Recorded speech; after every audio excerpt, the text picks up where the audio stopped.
Assalamu alaikum урматтуу Москвада мекендештер, амансыздар. Сиздер менен кайрадан эле Моска бар, элге жардам.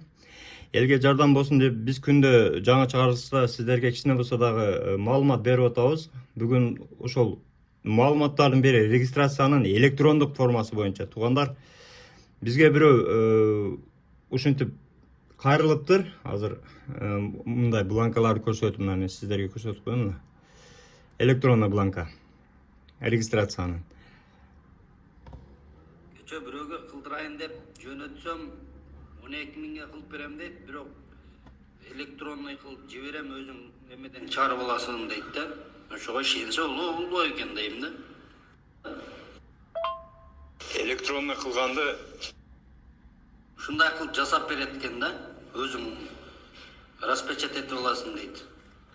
Анан чото ишенбей турам да. колдо эле подделка кылган эле жөнөтүп кое берет, анан кагазы жок болсо. Демек, туугандар, көрдүңүздөр, мына кадимкидей эле электронный вариант дейт, электронный документ дейт. Бул нерсе, сиздерге айта кетейин, бул нерсе өзү 90% подделка кылганга мүмкүнчүлүк бар да буну. Себеби бул жерде печать дагы жок, башкасы дагы мындай белгисиз да. Бул жерде баардыгы только жазма түрүндө, сүрөт түрүндө бул нерсени өздөрү деле жасап сиздерге жөнөтүп кое берет. Өзү негизи регистрациянын эле окшош эле бир түрү бар. Бланканын өзү эле окшош. Бирок ичинде данныйларны бул компьютерде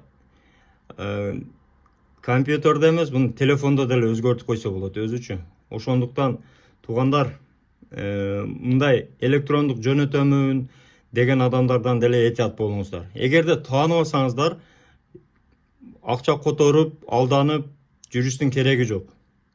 Эми тааныган, көргөн, билген адамдар болсо, реальный адамдар болсо болушу мүмкүн. Анда дагы ошол квартиранын ээлери болсо, айрыкча 3 айлык койгондо гана ошол через госуслуги аркылуу койгондо ушундай электронный документ болушу мүмкүн. Ошондо дагы полицияга түшсөңүз кагазды көрсөтөбүз да. Бул жерде мисалы кагазды распечатка кылганда деле бул жерде печати жок. Бай эле сразу эле печати жок экен деп сиздерди отделенияга барып текшериш мүмкүн. Анда да таза чыкса кое берет, таза чыкпаса өзүңүздөр билесиздер, штрафты төлөйсүз. Кадимкидей ошол штраф болуп, эки штраф болсо депортацияда болуп кетишиңиз ыктымалдуулугу бар. Андыктан туугандар, өзүңүздөргө сак болуңуздар, документке так болуңуздар, дайыма аман болуңуздар, жалганчыларга, бетаныштарга алданбаңыздар туугандар. Кудай буйруса, Москва бар эл кызматында. Аман болуңуздар туугандар. Туугандар, эгерде документим өнөтүп бүтүп границага чыгамын десеңиздер, анда сүйүнгө кайрылыңыздар. Алар без посредник, без пересадка границага кирди чыкты кылышат, документке жолдо жардам берет. Ишеничтүү балдар көп жылдан бери каттайт. 8926 920 51 51 8965 400 02 93.